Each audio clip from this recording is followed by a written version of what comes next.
This is Ryan Elliott for Boxing Social in association with Betfair. I'm here with heavyweight talent Hosea Stewart. Hosea, I haven't seen you since your professional debut last year. How have you been, mate?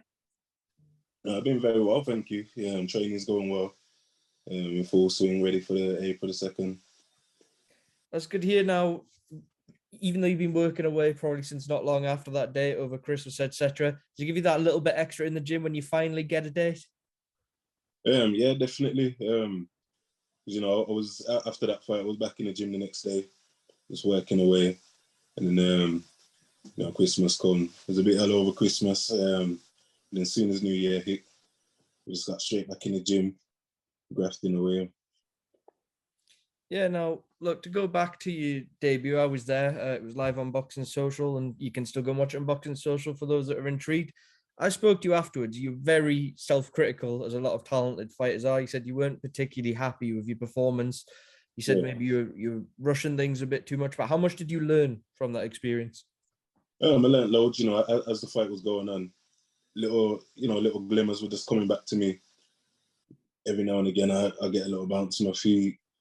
I could see shots coming, and then I started to mix up my work, just in little bits. But it's all about putting it all together for the whole package, for the whole fight, making sure you're staying switched on, everything's taking over right. So we just had to get straight back in the gym, keep it going, and just keep that ring rust off.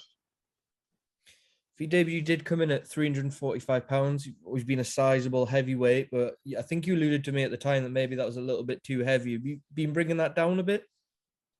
Yeah, we're looking to obviously, it ain't gonna be an overnight process, but by all means, we're definitely not gonna be coming in at those weights every fight, and I definitely wouldn't be going in any title fights or big bouts weighing in at that. But the whole thing for that debut was just get in there, get the ring rust off, get back in the gym, get back in the ring feeling that, getting the experience under my belt, and staying busy and active from there. So this year we're going to be very busy.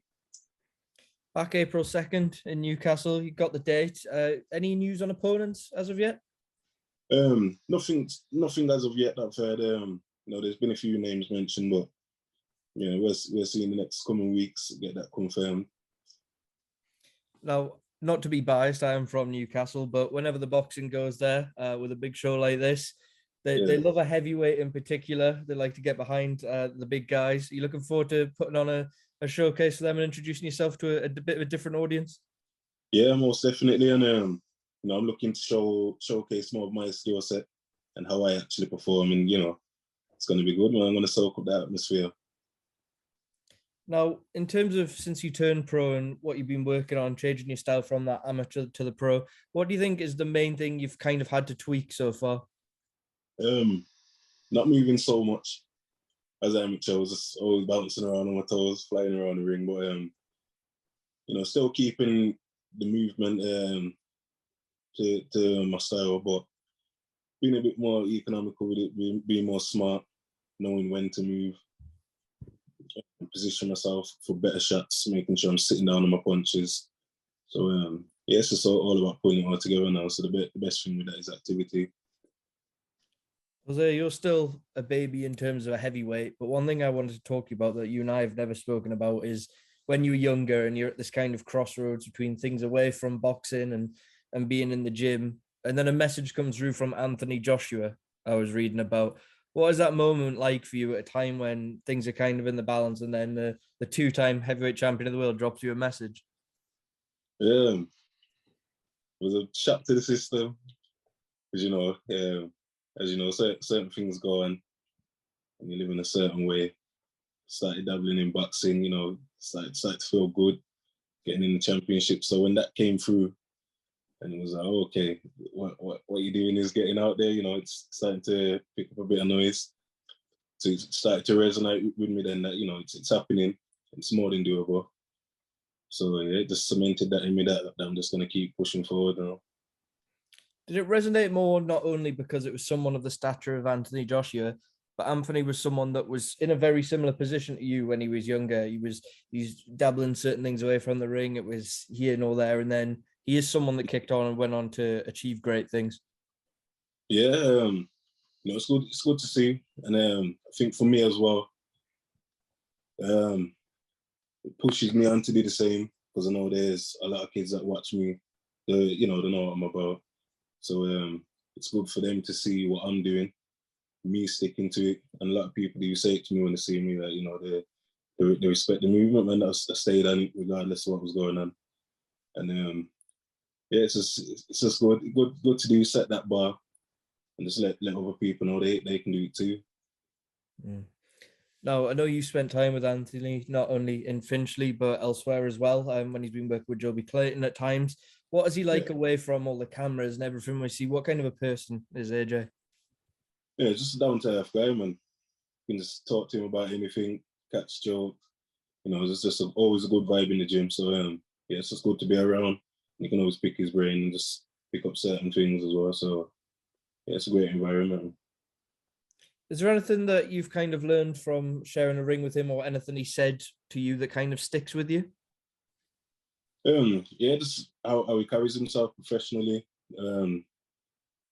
Like say around the gym, you can talk to him, have a little joke, have a little laugh. As soon as it's time to start the session, he's on it, switched on, right until finish. As soon as he's done, then he's laughing and he's talking again, and just going about his days no more. But yeah, just take a lot of confidence from it. Just learning, watching how he moves around the ring, how he spars everyone else, and just putting that into practice for myself as well. Now, I know you've been getting kind of some good rounds in. Not only I always see photos of you and Matty Harris, but you've been sparring Nathan Gorman as well. I believe I'm right in saying. What was that work like? Oh, it's great, man. You know what? He's a top operator. You pick up a lot sparring with him. Brings the pressure. He's fast. He's a smart fighter as well. So there's all different elements in the spar. You figure out one thing, and he flips it around and he comes with something else. So he's always got you adjusting throughout the spar. And I like spars like that to keep you thinking, get that sharpness up as well. So yeah, it's good, man. Good to work with him. One fight Nathan's talking about wanting is the Fabio Wardley fight for the British title. Brilliant British heavyweight fight. Who would you pick if they met? Can you pick a winner? It's a tough one. Yeah, it's a tough one. But I would go with Nathan's experience, man. Just being in the ring with him first, and you get to see what he's about, the pressure that he brings, and like say his ring IQ, it's top class one. So yeah, I'll be leaning towards Nathan for that one, but yeah, I'd look forward to seeing that definitely. And the last fight I wanted to ask you about, Jose, Tyson Fury and Fury-Whyte. They were meant to come head to head recently. Fury-Whyte didn't show up though, but we are expecting to get in the ring Wembley Stadium in April. Who wins and how? I guess the odds will be tipped in Fury's favour. Just the sheer size of him. Again, his boxing IQ, his confidence. But a man like Fury-Whyte, you can't write him off. He's got that serious left hook. He can box himself, and he's already been through plenty of tough fights as well. So he's up there. He's hungry for it. He's been waiting 1,001 days for this opportunity. So yeah, I think again, I'm just hoping to see a classic. Do you think this is the kind of fight where it would actually give Dillian more of a chance if Tyson Fury fights like the Tyson Fury we saw against Deontay Wilder in the second and third fight, that more Kronk style that we've seen from him? Yeah, because you know what? Don't think people give Fury-Whyte a lot of credit for his actual boxing credentials.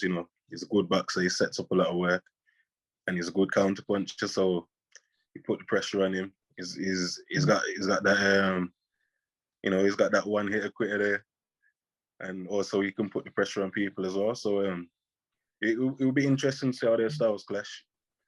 But yeah, I just look forward to it, man. I'm a big boxing fan anyway, so I'm just itching to see it. You and I both, Jose. Look, thank you as always for making time for Boxing Social. I'm sure we'll catch you very soon ahead of that April 2nd date. Yeah, look forward to it, man. Thank you.